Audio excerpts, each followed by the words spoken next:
Ernest Hemingway said, "The good writers are Henry James, Stephen Crane, and Mark Twain. That's not the order they're good in. There is no order for good writers." In a life that lasted just 28 years, Stephen Crane traveled the North American continent, covered wars in Cuba and Crete, befriended presidents, prostitutes, and the major authors of his day, and, if anyone thought to ask, called himself a true Jersey man with a home in Asbury Park. Stephen Crane was born on November 1st, 1871, in this parsonage on Mulberry Place in Newark, New Jersey, the youngest of 14 children born to Methodist minister Jonathan Townley Crane and his activist wife, Mary Helen Peck Crane. His parents named him after his great-grandfather, a member of the First Continental Congress and a casualty of the Revolutionary War. You won't find Stephen's birthplace if you visit Newark. During the Depression years of the 1930s, the city tore it down, and laborers from the New Deal Works Progress Administration built a memorial wall from some of its bricks. The wall featured this quotation from Crane's writings, while a brass plaque read, "Could Crane revisit this scene of his birth, he would rejoice to behold at his earliest home no pomp of monumental stone, but this happy rendezvous of children." By the middle of the 1990s, the plaque had been gouged out of the wall itself was dismantled, and as for Mulberry Place, not a trace of it remained. In the years following the Civil War, however, the parsonage was a busy household headed by the Reverend Crane. Born at what's now Union, New Jersey, the career clergyman held prominent posts in Jersey City, Morristown, and Pennington Seminary before becoming presiding elder of the Newark district. He was very famous, a very good speaker, a very good writer. Of course, he wrote about things that people shouldn't do, like dance. You shouldn't dance. You shouldn't have fun, really. He was not a person who enjoyed doing things that people do right now. But he was very well respected, and actually preachers of that era were moved around a lot. So Stephen went from being in Newark to Patterson, Bound Brook, places like that, and eventually Port Jervis, New York, and just kind of on the border with New York and New Jersey. And that's where the Reverend Jonathan Townley Crane actually had a heart attack and died. If there can be said to have been a celebrity in the family, however, it was Crane's mother. Helen, as she was known, was said to be Methodist royalty, a member of a family whose men were each expected to enter the clergy. The Pecks were from actually out in Pennsylvania, in the coal country of Pennsylvania. So Mrs. Crane was in demand as a speaker about the evils of alcohol for the most part. And in this very room is where they lectured. She was the president of the Women's Christian Temperance Union here in Asbury Park and Ocean Grove as well.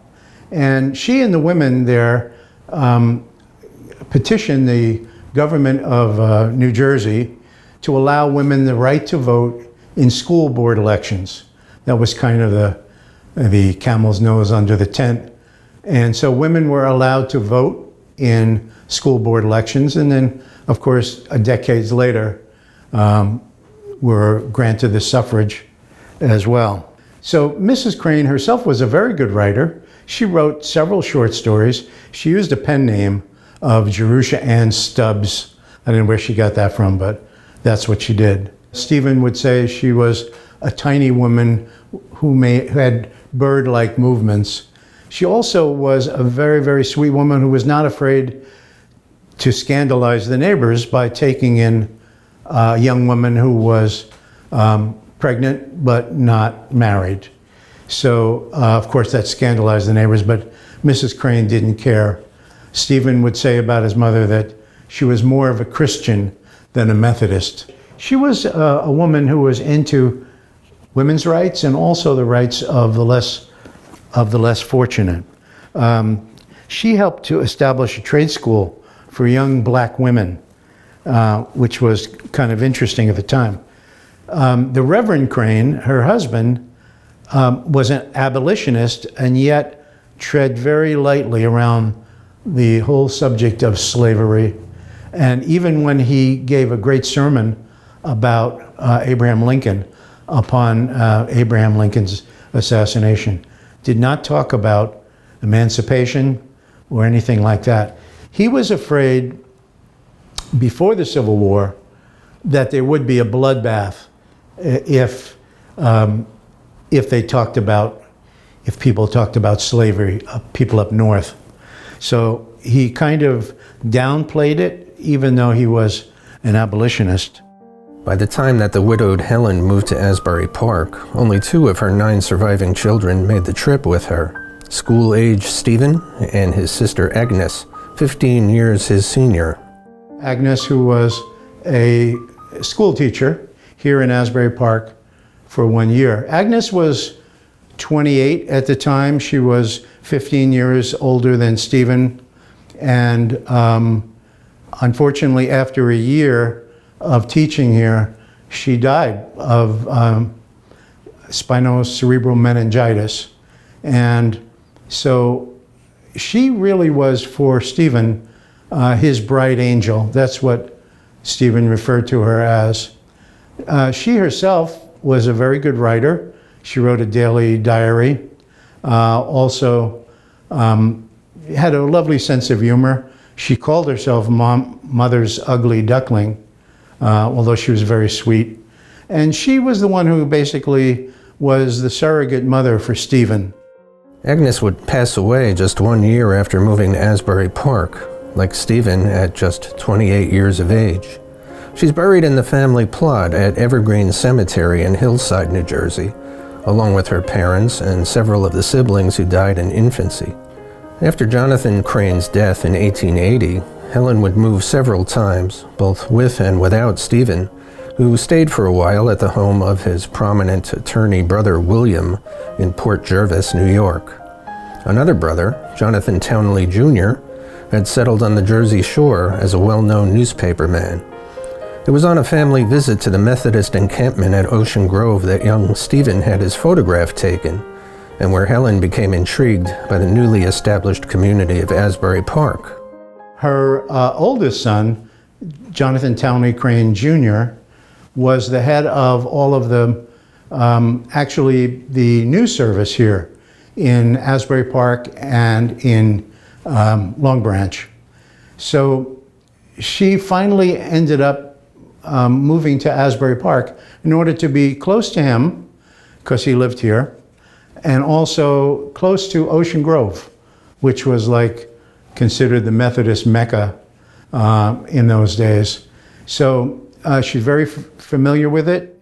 In June of 1883, Mrs. Crane became the 4th owner and first year-round resident of the house at number 508 4th Avenue, a 3-story structure that she would go on to name Arbutus Cottage. Having thrown herself almost immediately into her work for the church and the WCTU, Helen left her youngest child largely to his own devices after school. And it was the nearby Sunset Lake that would become a favorite place of recreation for Stephen, who would canoe across its length in the summertime and skate atop its frozen surface in the winter.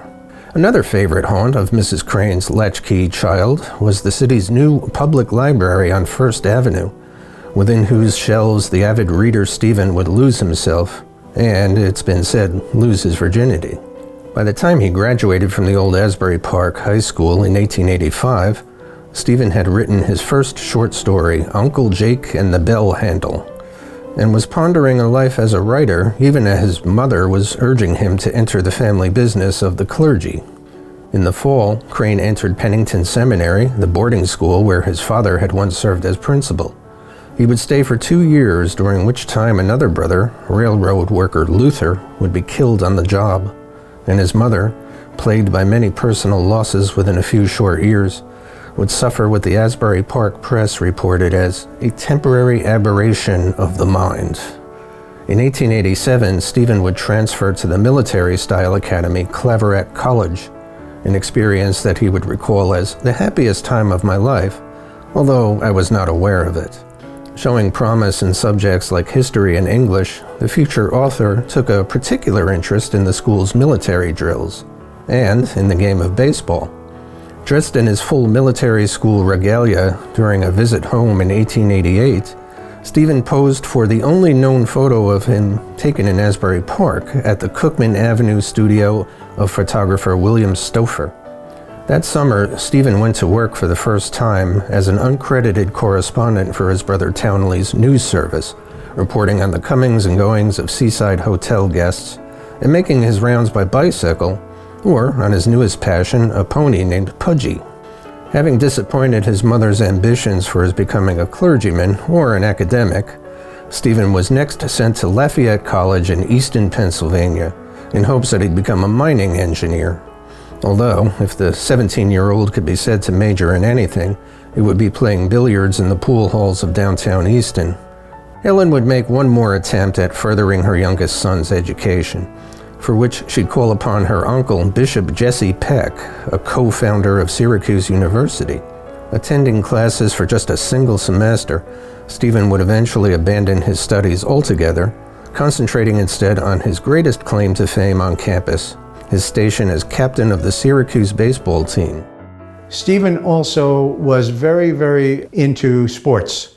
He certainly loved baseball, he loved football, and so when he was up in Syracuse University for that one semester, he was also the catcher on the baseball team. So, and when he moved to outside of Patterson, he would organize baseball games, organize football games with the local kids. Although his papers are archived there, Stephen Crane wasn't long for Syracuse, and from there he returned to stay with Brother William in upstate New York, where his frequent camping trips and interest in local folklore inspired the pieces that would come to be collected as Sullivan County Sketches. Having met New York Tribune editor Willis Fletcher Johnson through his brother Townley, Crane showed the newspaperman his stories, which would become his first professionally published works of fiction. Back in Asbury Park for the summer of 1891, Crane met and befriended Hamlin Garland, then a popular author of novels celebrating life in the rural Midwest, although he'd spend much of his later life living in Hollywood as a specialist in the conducting of phony seances. While Stephen would describe his friend and mentor as being like a nice Jesus Christ, the two writers would later fall out over Garland's disapproval of Crane's immoral lifestyle. Garland was visiting the Jersey Shore to lecture on the noted author William Dean Howells, considered the father of American realism, and did his young friend a great favor when he showed Howells copies of Crane's writings, which included an early draft of his first novel, Maggie. By the time of his mother's death in 1891, Stephen Crane was living with his brother Edmund in Patterson, New Jersey, and making frequent trips into New York City, where his observations of life in the city's poorest quarters were inspiring a new spurt of fiction writing. He would return to Asbury Park for one more summer in 1892, where he met Lily Brandon Monroe, a young woman whose well-to-do husband was away on business in Switzerland. Stephen spent one more summer here. You know, he was working with his brother. He was a reporter for his brother, who was Jonathan Townley Crane Jr. And he was writing quite feverishly, lots and lots of stories for his brother. And there was one day in 1892 when Stephen decided, he was going to cover this parade. However, he was going to cover it in his style. He was not going to give a lot of facts. He was going to give more his opinion. And this was an American Day parade in the summer of 1892. And there was a group of men who belonged to this labor organization. That organization is still around somewhere. And they were also anti-immigrant. They were also, it would be considered something akin to the an organization anti-immigrant nowadays. And he contrasted their marching style to the people from Asbury Park who were there in their summer whites and their parasols to keep the sun out of their eyes, etc. And what he did was he was actually trying to make fun of the people of Asbury Park. At that point, he was kind of fed up with the upper middle class and upper class values of Asbury Park at the time.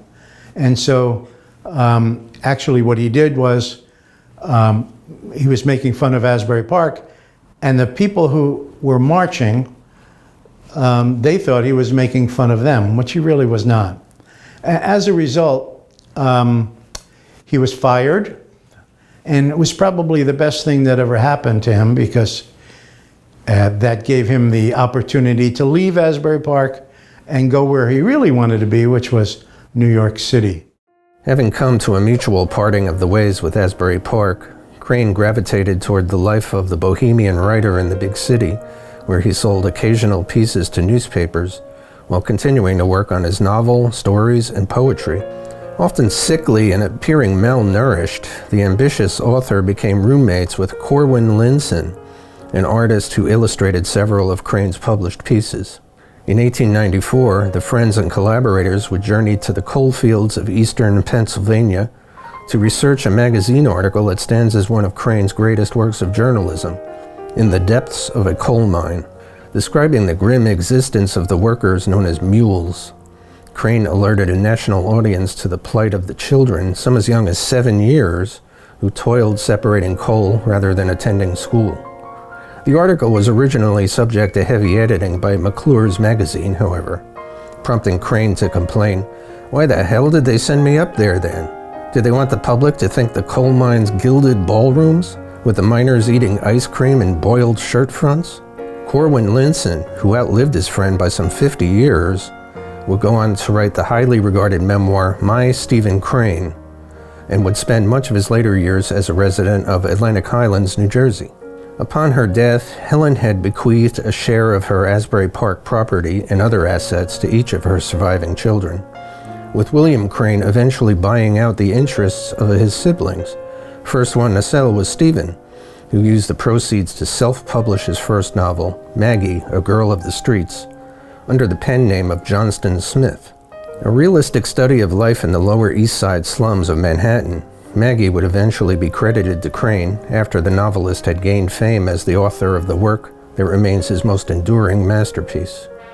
Written in New York between the spring of 1893 and early 1894, and serialized in several newspapers later that year, The Red Badge of Courage brought a new sense of realism to the battlefield tale, one in which young men of simple origins are portrayed under extraordinary circumstances, while the officers, whose names are recorded in the history books, are shown as figures of ridicule.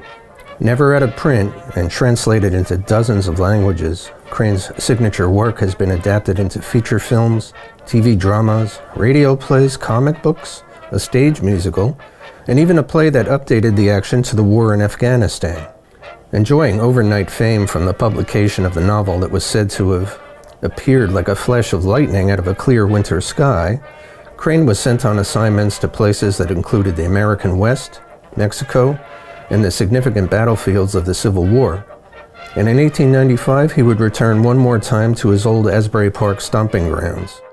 This was, Stephen Crane, as a famous author, talks about Asbury Park. So he wrote a lovely essay on Asbury Park. Some of it was tongue-in-cheek, and in that essay, he referred to the person who kind of had been his nemesis for a while. He discussed Mr. Bradley, James A. Bradley, who had founded Asbury Park in 1871, the same year Stephen was born. And, he discussed Asbury Park in a mocking way with James A. Bradley, and talking about he created the greatest summer resort in the world, in America. And he wrote, "The distinguishing feature of the town is its singular and elementary sanity." He also said, the summer girls flaunt their flaming parasols, and young men in weird clothes walk with a confidence born of a knowledge of the fact that their fathers work. If you had asked Crane at the time how he would prefer to be remembered, it was as a poet, and his poetry, which he called lines, was years ahead of its time, highly controversial among the more conservative critics, and pointing the way toward the more free-form verse of the 20th century. Back in New York, the successful young literary figure had made the acquaintance of the city's police commissioner, a go-getter by the name of Theodore Roosevelt. But in the fall of 1896, that friendship was strained to the breaking point by yet another scandal involving Crane. The police and Stephen did not get along very well. There was a very corrupt policeman who was harassing a young woman, and Stephen happened to be with her at one point where she was being harassed by this policeman. And at the court hearing, Stephen stood up, and instead of just being a court reporter, he took the side of the young woman against the policeman. As a result, the police would not leave him alone. They invaded his apartment. They said that he had paraphernalia, which he didn't. They probably just left it. And as a result, the police commissioner, who had been his friend, because he had given the police commissioner a copy of Maggie, A Girl of the Streets, which was Stephen's very first novel. The police commissioner happened to be a gentleman by the name of Teddy Roosevelt. So from that point on, Stephen was a persona non grata in New York City. As a way to escape New York City, Crane accepted an assignment to cover the lead-up to the Spanish-American War in Cuba. And upon arriving in Jacksonville, Florida, he made the acquaintance of Cora Taylor, a serial divorcee several years his senior, and the proprietor of the Hotel de Dream, a house of assignation. William Randolph Hearst was fomenting a war in Cuba and basically wanted to send Stephen and other reporters down to Florida to then bring money and guns to the rebels in Cuba, which had been starting basically a civil war or a revolution against Spain. And so Stephen got out of New York, went down to Jacksonville, Florida, and while he was there, he, like some of the other reporters, would go to a famous hotel, some would say infamous hotel, called the Hotel de Dream. And that was more than a hotel. Actually, it didn't have any bedrooms, so it was not technically a hotel. It was what they call a house of assignation, which is a place where men would go to find young ladies, women, and take them somewhere else, and or have a date or whatever you might call it. So Stephen was there, but the woman who ran the place, a very, very interesting woman, about as interesting as Stephen, was Cora. Cora had a lot of last names, Stewart, Howarth. She had been married several times. The last time she was married, she didn't bother getting a divorce. So, but once she and Stephen met, for the rest of their lives were entwined. On New Year's Eve, 1896, Crane sailed from Jacksonville aboard the SS Commodore, but the ship would never reach Cuba, taking on water after colliding with a sandbar. The ship sank off the Florida coast 2 days later, stranding Crane, the ship's captain, and some crew members on the open seas for some 36 hours, during which the lifeboat overturned and one of the men perished. Making his way to Daytona Beach and having lost the money for his assignment in the disaster, Crane sought help from his only friend in Florida, Cora Taylor. Out of the ordeal came one of Crane's best-known works, The Open Boat, a tale that Joseph Conrad, no stranger to compelling maritime tales, called the greatest short story in the English language, and one that features one of the most memorable opening sentences of its day. None of them knew the color of the sky. After completing The Open Boat back in New York, Crane approached William Randolph Hearst's newspapers with a proposition to work on assignment as a war correspondent, covering the brief 1897 Greco-Turkish War. In one of his most famous pictures, the journalist is shown posing on a fake rock inside an Athens photography studio. Accompanying Stephen to Athens, and pictured sitting on that same fake rock, was Cora, who tried her hand at writing war dispatches, becoming the conflict's first female war correspondent under the pen name of Imogene Carter. Following his experiences in Greece, and having adopted a pet dog on the battlefield, Crane opted to stay in Europe, relocating with Cora to England. Financial troubles prompted him to once again accept an assignment to cover the Spanish-American War, and in the early spring of 1898 he arrived in Cuba, where he reported from the American siege of Guantanamo Bay, praised Teddy Roosevelt's command of the Rough Riders, received a citation for his assistance to U.S. troops, contracted malaria, and fell out of touch with Cora to the point where rumors circulated that he'd been killed. Crane would eventually return home to Cora, who had taken to calling herself Mrs. Cora Crane in January of 1899. But ongoing financial woes forced the couple to relocate once more, this time to Breed Place, a 14th century Sussex manor. While the damp old estate offered no electricity or indoor plumbing, it did offer geographical proximity to a leading community of writers. And despite his fast-failing health, the American expatriate from Asbury Park set to writing novels, stories, and poems at a feverish pace. As the tenants of Breed House, Stephen and Cora played host to and made friends with many of the leading literary lights of the day, including fellow American Henry James, Polish-born master Joseph Conrad, Peter Pan creator J.M. Barrie, and the young H.G. Wells. The circle of talented friends would collaborate on skits, including one entitled The Ghost, for the amusement of themselves and their Sussex neighbors, with Crane relishing the role of country gentleman, even as he and Cora lived well beyond their meager means. Cora, for her part, looked after the dogs that the couple adopted as their babies, and caring for the common-law mate who was showing increasing signs of tuberculosis.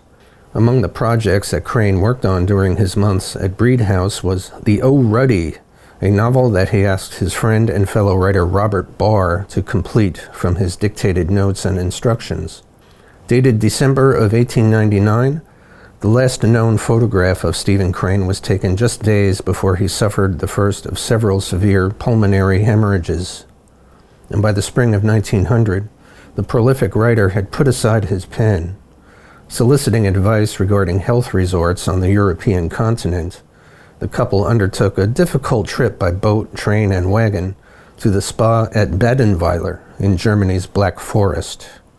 Crane and Cora arrived at Badenweiler on May 28th, and just 7 days later, the New Jersey native died at the age of 28 on June 5th, 1900. Despite his having spent just a handful of days there, Stephen Crane is honored at Badenweiler with a much-visited memorial to his life and legacy. Cora, who was bequeathed everything in Stephen's small estate, brought his body back to the United States, burying him, as per his wishes, at the family plot in New Jersey's Evergreen Cemetery, where the famed author's grave remains easily accessible and well-maintained. Cora would eventually return to Florida, reopening the Hotel de Dream, and eventually taking another husband some 15 years her junior. A husband who she would divorce after he shot and killed a friend that he suspected to be her lover. Reclaiming the name of Crane and resuming her career as a magazine writer, she would die in 1910 after attempting to free a motorist's car from the sand, and she is buried in Jacksonville in an entirely different Evergreen cemetery. The Crane family's connection to Arbutus Cottage would last until 1900, with William Crane renting the house at 508 4th Avenue to various tenants, until signing the property over to another brother, George Crane. From there, the house passed through many different owners in the first half of the 20th century, a parade that included 2 clergymen, a prominent lawyer, a grocer, a garage owner, a fertilizer salesman, and a local bookie. In 1946, Archie and Florence McCorkindale of Newark bought the house at a bankruptcy auction, operating it as the Hotel Florence, one of many small summer inns on the side streets of Asbury Park. The Florence would become a boarding house, a subdivided apartment house, and finally something of a flop house as the city's fortunes fell. And by the 1990s, the McCorkindales' adult daughter Lois was the sole resident of the dilapidated old house. Boarded up and occasionally occupied by squatters, the house and the carriage house in the rear were put up for sale as a handyman special, priced at $50,000. And several years later, in 1995, the property would change hands for $7,500. New Jersey Natural Gas executive Thomas Hayes and his wife Regina had learned of the house's connection to Stephen Crane from a neighbor, and not wanting it to suffer the fate of so many other old homes in Asbury Park, the Hayes family began the arduous and ongoing process of restoring the property, opening to the public as the Stephen Crane House in 1996. In 2001, the Hayes family sold 508 4th Avenue to their neighbor, retired educator Frank D'Alessandro, who continued the renovation and public welcome projects at the local landmark. The rehabilitation of the property was aided by Bruce Springsteen, who dedicated $25,000 from a 2001 concert series at Convention Hall, and who later donated an additional $10,000. Under Mr. D'Alessandro's stewardship, the house blossomed as a venue for arts and cultural events that included world premiere plays, classic film screenings, poetry readings, author appearances, and visitors that included award-winning actor Bryan Cranston and the hosts of the TV series Ghost Hunters. In 2015, a successful campaign was completed to place the house on the state and national registries of historic places. And later that year, D'Alessandro donated the Stephen Crane House to the Asbury Park Historical Society, on whose board he served as a trustee. Each year, the Crane House opens its doors to hundreds of individual and group tour visitors from across the United States and numerous other nations, welcoming enthusiasts of literary and local history to view restored spaces like the front parlor where Mrs. Crane once greeted guests like the noted social activist Frances Willard. The second-floor library, which boasts a first-rate collection of early Crane editions and other antique volumes, is among the other stops of special interest on the house tour, with other extensively renovated rooms scheduled to welcome the public in the sessions ahead. And as Asbury Park writes an all-new and exciting chapter in its relatively brief but fascinating history, the Stephen Crane House continues to stand as a unique cultural gem and community resource, in the spirit of its namesake literary trailblazer, adventurous traveler, and observer of the Grand Parade.